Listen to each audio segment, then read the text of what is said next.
पिछली कड़ी में हमने महमूद गजनवी के शैतानी मस्तिष्क से उपजी शातिराना चालों एवं भारतीयों की मूर्खताओं की चर्चा की थी। ईस्वी 1018 में महमूद गजनवी ने कन्नौज के प्रतिहार राजा राज्यपाल पर आक्रमण किया। कन्नौज के प्रतिहार विगत लगभग 2 शताब्दियों से उत्तरी भारत का नेतृत्व कर रहे थे, किंतु चौहानों, परमारों तथा चौलुक्यों के प्रहारों से 11वीं शताब्दी के आते आते प्रतिहारों की शक्ति क्षीण हो चुकी थी। फिर भी गुर्जर प्रतिहारों की वीरताओं के किस्से पूरे मध्य एशिया में प्रचलित थे, जिनके कारण महमूद गजनवी ने अतिरिक्त सावधानी बरती। महमूद ने अपनी सेना को मथुरा में छोड़ा, जो मथुरा नगर के कलात्मक भवनों एवं मंदिरों को जलाकर नष्ट करने और तोड़ने में व्यस्त हो गई, तथा महमूद स्वयं एक छोटी सी घुड़सवार सेना लेकर तेजी से चलता हुआ 20 दिसंबर 1018 को कन्नौज पहुंच गया। जब महमूद कन्नौज के काफी निकट आ गया, तब महमूद के गुप्तचरों ने कन्नौज नगर में यह सूचना फैला दी कि महमूद अपनी विशाल सेना लेकर कन्नौज के निकट पहुंच गया है। राज्यपाल महमूद गजनवी की शातिराना चालों को नहीं समझ सका कि महमूद थोड़े से घुड़सवारों के साथ आया है। उसकी सेना तो मथुरा में पड़ी हुई है। राज्यपाल के पास इस बात की पुष्टि करने का भी समय नहीं था कि महमूद के पास वास्तव में कितनी सेना है। राज्यपाल ने सोचा कि मैं बिना किसी तैयारी के महमूद की विशाल सेना का सामना नहीं कर सकता। अतः राज्यपाल घबरा गया और कन्नौज से बाहर निकलकर गंगा नदी को पार करके बारी नामक स्थान पर चला गया। उस काल में बारी नामक नगर एक समृद्ध नगर हुआ करता था, जहां हिंदुओं के बड़े और भव्य मंदिरों की एक विशाल श्रृंखला थी। महमूद के गुप्तचर महमूद को राज्यपाल की गतिविधियों की पल पल की सूचना दे रहे थे। अतः महमूद थोड़े से अश्वारोहियों के साथ ही कन्नौज में घुस गया। देखते ही देखते बिना किसी प्रतिरोध के कन्नौज पर महमूद का अधिकार हो गया। इसके बाद महमूद ने कन्नौज के निकटवर्ती 7 दुर्ग भी छीन लिए। महमूद के दरबारी लेखक उतबी के अनुसार महमूद ने मुंज नामक दुर्ग पर आक्रमण किया। यह दुर्ग ब्राह्मणों के अधिकार में था। जब मुंज के ब्राह्मणों ने महमूद द्वारा कन्नौज जीत लिए जाने की सूचना सुनी, तो वे मुंज दुर्ग में तैयारियां करके बैठ गए। पूरे 25 दिन तक मुंज के नागरिक एवं सैनिक महमूद से युद्ध करते रहे। अंत में गजनी के अश्वारोहियों ने दुर्ग में घुसकर मारकाट मचा दी। बहुत से ब्राह्मण सैनिक मारे गए तथा कुछ ने किले से बाहर निकलकर जंगलों की शरण ली। मुंज नगर की औरतों एवं बच्चों ने किले की दीवारों पर से छलांग लगाकर अपने शरीर त्याग दिए। इसके बाद महमूद की सेना आसी नामक दुर्ग की ओर बढ़ी।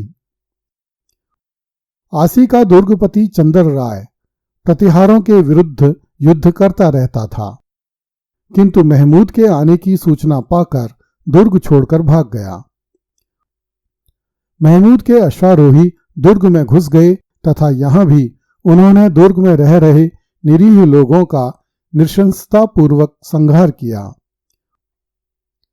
गजनी की सेना ने लगभग पूरा दुर्ग ही तहस नहस कर दिया।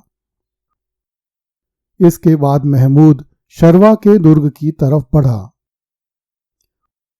यहां का शासक चंद्र राय हिंदूशाही राजा त्रिलोचन पाल का शत्रु था, किंतु उसने भी महमूद का नाम सुनते ही किला खाली कर दिया। वह अपने रनिवास, राजकोष एवं हाथियों को लेकर 35 मील दूर घने जंगल में स्थित एक पहाड़ पर जा चढ़ा। महमूद ने शर्वा के दुर्ग पर अधिकार कर लिया तथा आगे बढ़कर उस पहाड़ी को घेर लिया जिस पहाड़ी पर राजा चंद्र राय छिपा हुआ था। 6 जनवरी 1019 को महमूद ने उस पहाड़ी पर अधिकार कर लिया तथा राजा चंद्र राय को पकड़ लिया। चूंकि यहां पर 3 दिन तक भयानक युद्ध चला था, इसलिए महमूद ने पहाड़ी पर स्थित समस्त मनुष्यों का कत्ल करवा दिया तथा राजा चंद्र राय के हाथी, घोड़े, सोना चांदी एवं विशाल संपत्ति छीन लिए। गजनी की सेना 3 दिन तक पहाड़ी में इधर उधर छिपे हुए खजाने को एकत्रित करती रही। इस पहाड़ी से महमूद को अनेक दास एवं सुंदर दासियां भी प्राप्त हुईं। इस प्रकार एक एक करके कन्नौज क्षेत्र के 7 दुर्ग महमूद के अत्याचारों के ग्रास बन गए। गंगा के उपजाऊ मैदान में स्थित इस समृद्ध क्षेत्र की अपार संपदा महमूद के द्वारा लूट ली गई। कई हजार स्त्री पुरुषों को पकड़कर गुलाम बना लिया गया। हजारों स्त्रियों का सतीत्व लूटा गया। मासूम बच्चे भालों एवं तलवारों की नोकों से मार दिए गए एवं संपूर्ण क्षेत्र में हाहाकार मच गया। जो भारतीय राजा अपनी आन बान और शान के लिए एक दूसरे का खून बहाते रहते थे, वे निरीह प्रजा की रक्षा नहीं कर सके। इन राजाओं को रणक्षेत्र छोड़कर भाग जाने में भी कोई शर्म नहीं आई। जिन प्रतिहारों ने अपने नामों के आगे नारायण, परम भट्टारक, महाराजाधिराज, राजराजेश्वर, परमेश्वर, श्रीमद तथा नाम के पीछे देवराज्य जैसी उपाधियां लिखी, वे महमूद नामक आंधी में तुच्छ तिनके की तरह उड़ गए।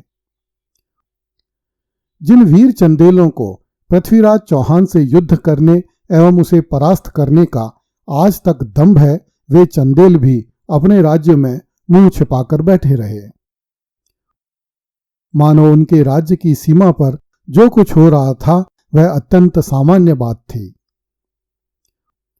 होना तो यह चाहिए था कि जब महमूद की लुटेरी सेना गंगा यमुना के दोआब में स्थित मथुरा को लूट रही थी, तभी गंगा के मैदानों में स्थित राजाओं को सतर्क हो जाना चाहिए था और अपनी तैयारियां आरंभ कर देनी चाहिए थीं।